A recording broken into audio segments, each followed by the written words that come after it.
Perfeito. Ô Piperno, você acha possível, porque eu acho que todo mundo está pensando justamente isso, nós temos uma eleição aí com mais ou menos 5, 6 milhões de votos de diferença. É possível quem apertou... 6.170.000. Perfeito. Você é um homem com mais dados, né? O meu ponto é o seguinte, é possível alguém que apertou 13 no dia 2 de outubro apertar 22? Possível mudar o voto é sempre possível, mas é improvável. Essa eleição, ela é muito diferente de qualquer outra. Bom, primeiro que tradicionalmente quem vence em primeiro turno acaba ganhando no segundo. É muito difícil reverter uma eleição para presidente. A gente já viu isso, a gente já viu mudar eleições para prefeito, governador e tal. Enfim, para presidente é muito difícil e não estou falando só aqui do Brasil, não.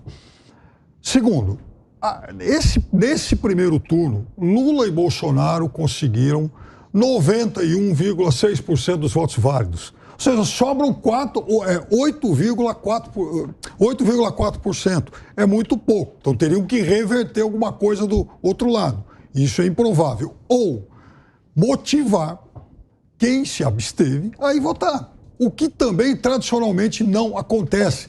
Geralmente, no segundo turno, as abstenções são de 2% a 3% maiores do que no primeiro. Então esse já é um desafio que se impõe aos dois. Até porque não é fácil motivar o eleitor da Simone e do Ciro a sair de casa no dia para votar. Até porque hoje tem muitas facilidades aí para justificar o voto. Então, isso vai tornando essa margem muito mais estreita. Agora, sempre pode acontecer alguma, né, o pacote de bondades de última hora pode funcionar, né? Alguma promessa, algum auxílio a mais. Já foram dados vários, mesmo quem sabe eles acabam inventando um de última hora. Agora, em relação aos apoios, por exemplo, já está vindo aqui para São Paulo, né? Ou pelo menos chegará a São Paulo nos próximos dias. Helder Barbalho, governador reeleito do Pará, que é simplesmente o governador mais votado do Brasil. Foi aquele que conseguiu a maior votação proporcional do Brasil. Vai apoiar o Lula.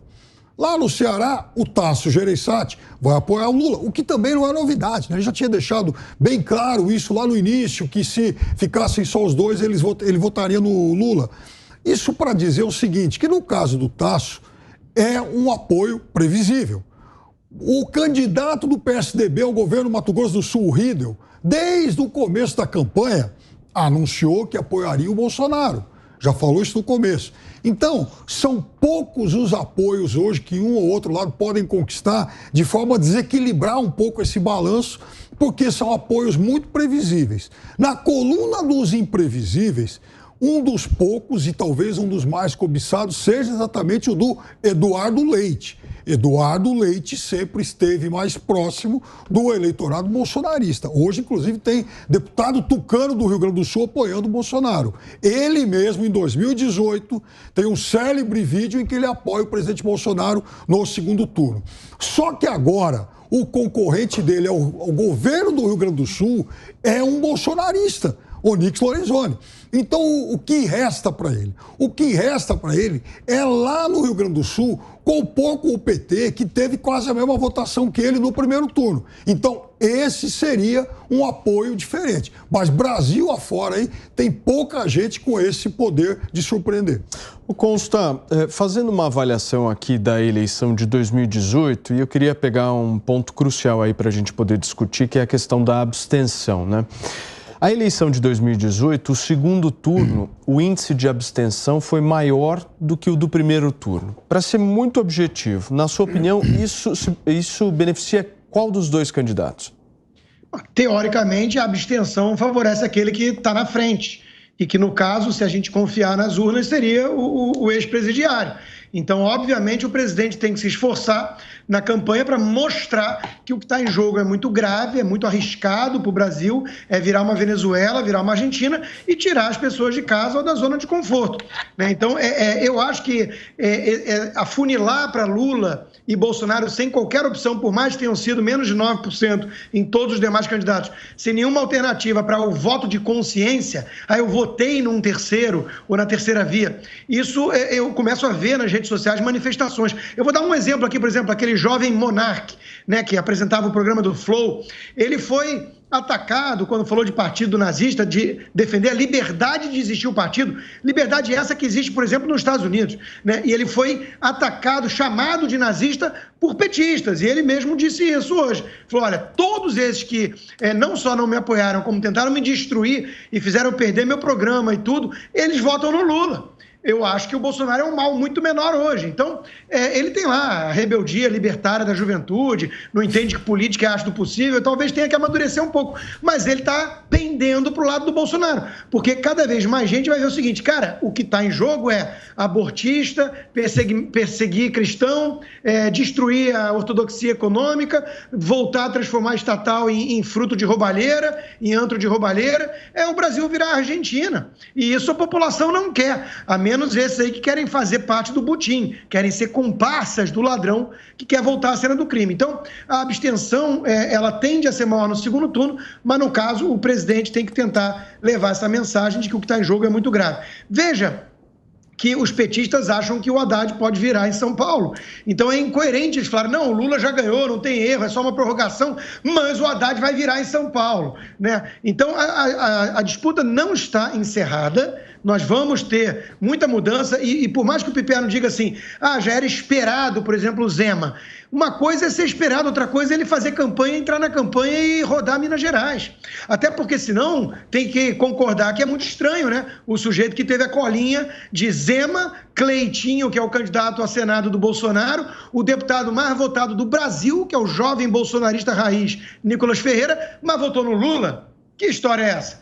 Né? Então, é óbvio que a entrada do Zema em campo faz diferença e muita diferença. Muito bem, eu vi que o Piperno pediu e a Cris também.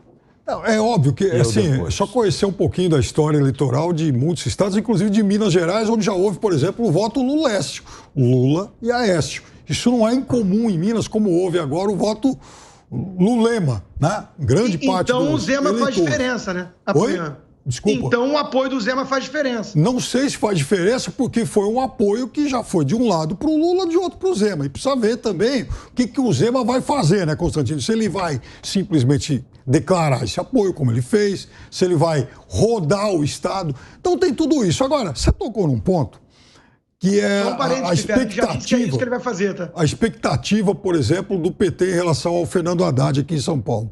Eu acho que, por tudo que a gente conhece da história do voto paulista, é muito improvável uma virada do Fernando Haddad, mas extremamente improvável, pelo histórico do voto paulista. O Lula até ganhou, e o Haddad, aqui na cidade de São Paulo, ganhou em Osasco, Diadema, né? Ou, né? Algumas fortalezas aí. Tal. Nos nichos deles. Ganhou, por exemplo, em Araraquara, que também é uma cidade de voto progressista. Mas, enfim, obviamente não foi a regra, tanto que o Bolsonaro e o Tarcísio tiveram mais votos que Lula e o Haddad. Agora, do ponto de vista estatístico, Constantino, você está... Na capital deu Haddad, né? Não, então, deu Haddad e também Lula. Então, do ponto de vista estatístico, o Constantino é economista, ele deve conhecer um pouco disso. Assim, você somar o Haddad e o Tarcísio dá um número menor do que se você somar Bolsonaro e Lula, deu 91,6. Então, do ponto de vista teórico, sobram mais votos a serem disputados. Eu acho que a tendência é que esses votos se distribuam de uma forma favorável ao Tarcísio. Mas, do ponto de vista teórico, assim, a cesta de votos em disputa é maior do que o que restou na disputa presidencial. Vamos lá, Serrão.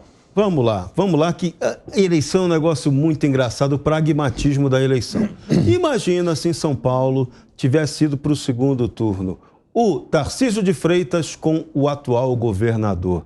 Que bagunça que seria isso. O Gilberto Kassab teria sofrido uma síncope, né? Porque ele é o articulador das duas campanhas. Ele jogou para os dois lados, é um grande amigo do Rodrigo Garcia e agora ele respira aliviado.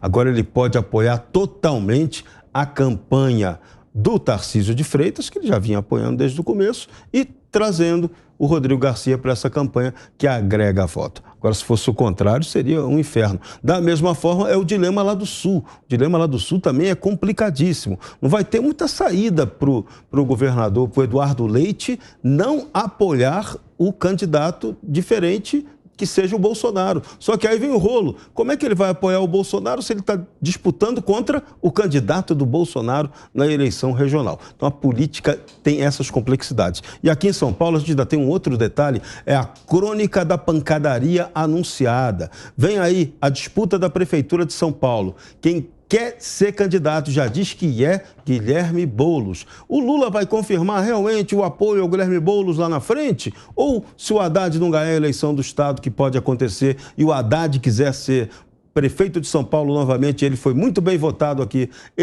o PT vai abrir mão para o Guilherme Boulos em detrimento do Haddad? Então o pau já está comendo ali no bastidor. Essa é a crônica da morte anunciada para um dos lados. Política brasileira é muito divertida e bastante incoerente em várias situações. Muito bem, nós estamos ao vivo aqui na Jovem Pan. Para você que nos acompanha, são 5h29. Muito bem, temos a nossa Cris. Edu, você me ouve, Cris? Por favor. Ouvindo, sim. Tem um probleminha de conexão aqui, mas já resolvemos. Não, duas observações aqui em cima do que o Piperno falava. Primeira, se é possível, eu concordo que é difícil, mas se é possível que um eleitor que tenha digitado 13 no primeiro turno digite 22 no segundo turno, eu acho que esse caso, especificamente em Minas, é que vai acontecer, justamente por causa dessas considerações todas que o Rodrigo Constantino colocou aí. Em segundo lugar, eu queria lembrar sobre Helder Barbalho, que o tão louvado apoio aí só porque teve 70% do eleitorado do Pará votando nele para reeleição como governador lá no Pará. É o seguinte, esse é um governador perfeitamente alinhado com Lula, inclusive na parte criminal. Ele é investigado, o governo dele, por aquele caso muito suspeito dos respiradores localizados atrás de uma parede de um hospital regional em plena pandemia. Esse caso ainda não foi esclarecido, então a gente precisa lembrar dessas coisas para esses eleitores mais desatentos que ficam achando que todo mundo é limpinho. Tem muita gente aí que deve satisfações à população, ao próprio eleitor que votou nele e que ainda está na dúvida aí sobre algumas situações que não foram esclarecidas. O eleitor, em geral, ele não tem um acompanhamento de política como nós temos, diariamente consome aquilo de manhã até de noite. Ele vai mais na onda do que ele está vendo no horário eleitoral, no que alguns amigos dizem e tal. E é por isso que a gente precisa levar informação, relembrar, trazer da memória, lá dos labirintos da memória, muitas questões envolvendo quem já esteve no governo ou quem continua no governo, para a gente saber se realmente são pessoas que merecem nos orientar em relação ao nosso próprio voto.